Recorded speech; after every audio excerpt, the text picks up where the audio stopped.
Hello, remote learners, people that are sick, and people who just wanted to squeeze some sunshine out of this early November. Welcome. I'm Lori Larson, your photography teacher. I'm going to go over the agenda with you. Hopefully, that will help you kind of understand the lessons for this week. Totally willing to Zoom with you, answer stuff one-on-one. I have second period, which starts at 10:10 most days or 9:30 on Wednesdays. I can talk to you then or after school time. Just email me, set it up. You can also reach me on Remind. It's a little slower, that venue. Email's the best. All right, today we talked more about visual storytelling, action, reaction, and emotion, which are ARE. So ARE shots today. Let's take a look at what that looks like.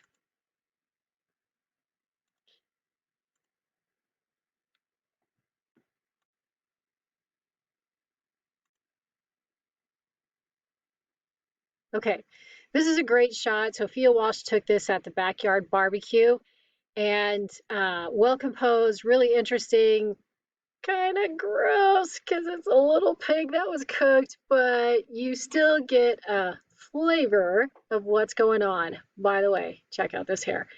But that shot, in comparison to this shot, tells a much different story.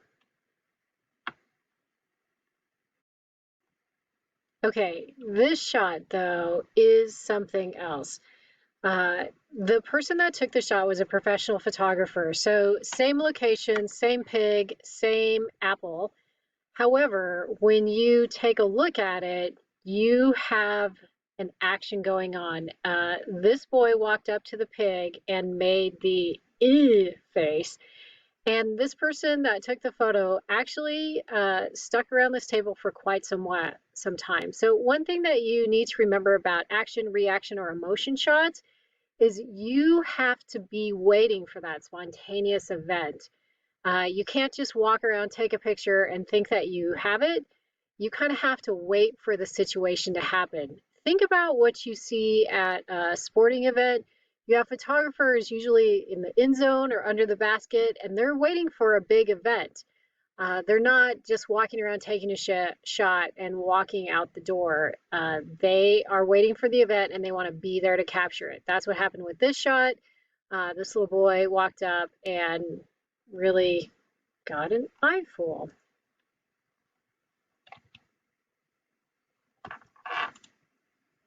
So we're talking about action, reaction, and emotion. We just call it R for short.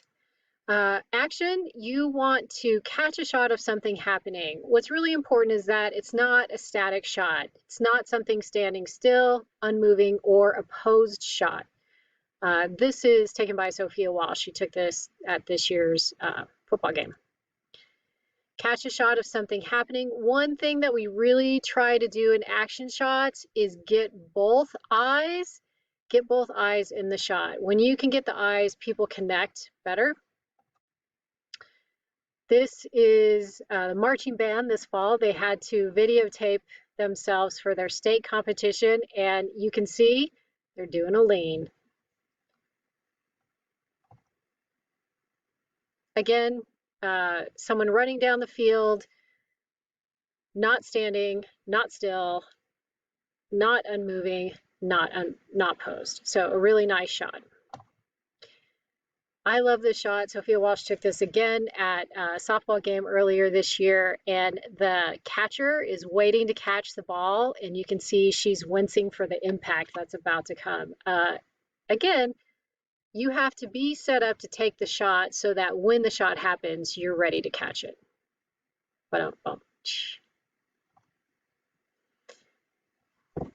This is Obon, I can't remember his last name, but he had just broke a record. And Jonathan DeCleva from the newspaper was here at the finish line catching this moment when he knew that he just broke his own record. He was pretty excited.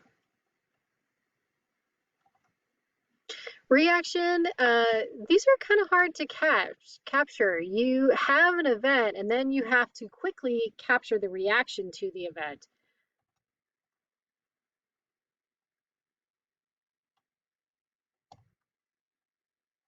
State basketball from last year, cheering on the team,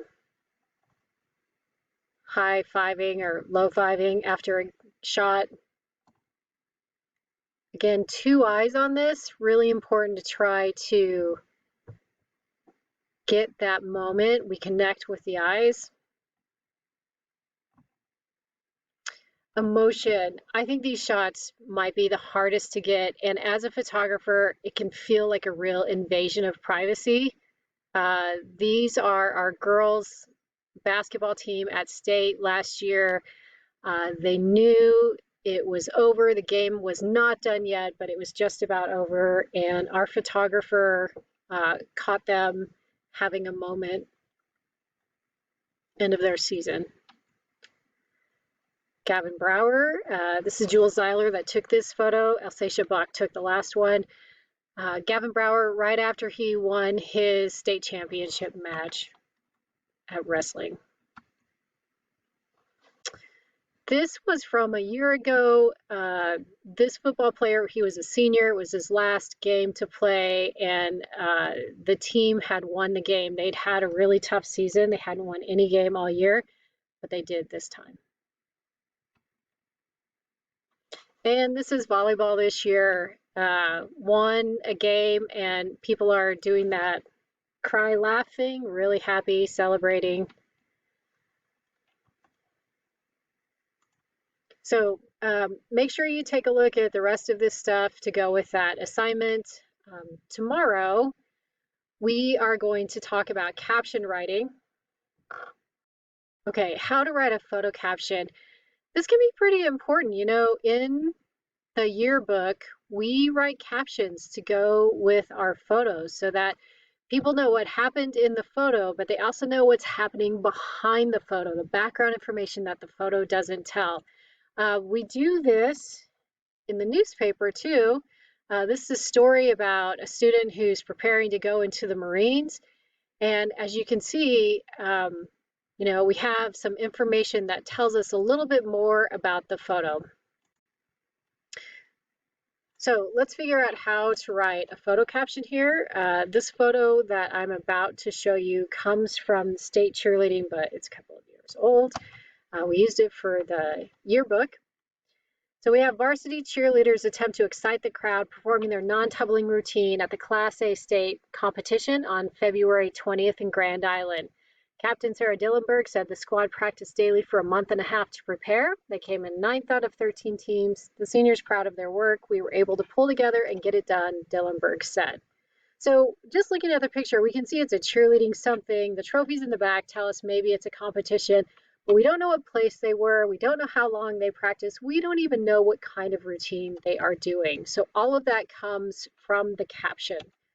So let's take a look at what the recipe for a good caption is. The first sentence is written in the present tense. It's the who, what, when, where, why of the photo. The second sentence is often past tense and gives background information that you wouldn't know from looking at the picture. And the third sentence is a quotation, a direct quotation from the subject. And that means you have to interview people. So let's break it down. In the first sentence, we had who, varsity cheerleaders, what, attempt to excite, note the present tense verb, when, February 20th, where, Grand Island, why, Class A state competition. The second sentence, things you can't tell from the photo, that they practice daily and they came out 9th out of 13 teams. The third sentence is the quotation. You only get this if you say, hi, what's your name? And Sarah Dillenberg says, Sarah Dillenberg. And you say, well, tell us about the practice and, you know, the competition. And she would say, well, we've been practicing. We came in 9th. We were able to pull together and get it done. And so you blend all of that information into some stuff written by you and some stuff said by her that you have directly quoted. So here it is again. Here's some more. This is the photo I just showed you. Alex Cook this year at a Marine workout on Thursday. This is a story that came from North Platte Bulldogger. Senior Alex Cook runs across the field carrying two 30-pound ammo cans. This is one part of the U.S. Marines Thursday Warriors workout. The point of the functions are to prepare us for the Marines, said Cook. No date on this because it's on the story online, but you get the idea here. This is from cross country earlier this fall, done by Jonathan DeCleva. The junior varsity boys cross country team joins in a prayer circle before the running in the home meet. According to sophomore Hunter Hothen, cross country is not all about running. Some people may think that it is about running and killing yourself while doing so, but it's really about running as a team, he said. So we can see a little bit of background information, who, what, when, where, and there you go. This is from the yearbook last year, sophomore, and I don't know how to say this person's, Malachi Knutz, plays the baritone at the band concert in December. With plans of joining the Ohio State Marching Band, he wants to continue to do what he loves in his future. I get to hang out with my friends. It's not a chore, it's a hobby, said Knutz. So looking at this picture, one, you don't know it's a concert. Maybe you can figure that out, but you sure don't know he wants to be with the Ohio State Marching Band. So all of that comes from an interview where Malachi, I hope I'm saying his name right, was talked to by a reporter, and Coleman Riggins took this picture. Coleman talked to him, got some information, wrote down part of it, quoted part of it. So your directions: take a rule of thirds storytelling photo, that's ARE, action, reaction, emotion, of someone doing something. Then you got to talk to the person. Ask them how to spell their first and last name. Find out what grade they're at. You need to figure out the who, what, when, where, why. And then something else. So that get that background information. So how did they get involved in it? What were they recommended to somebody else? It just really depends on what you're taking a picture of. If you need some help with questions, I can help you, but really it's got to come from you at the scene. And then you need to be fast enough to write word for word what they're saying, or record their answer so that you can word for word use it in the direct quote. The last slide here just kind of shows you the punctuation formula. So you have whatever your last word is, a comma, no space, quotation, space, and then the title, not in capitals, the name, the person of the name, said, and then a period. You can do something in the middle, like I'm going to do that, comma, editor-in-chief Paige Anthony said, and then do a new kind of the rest of the quote here. So same words, and you can see two different ways to do it.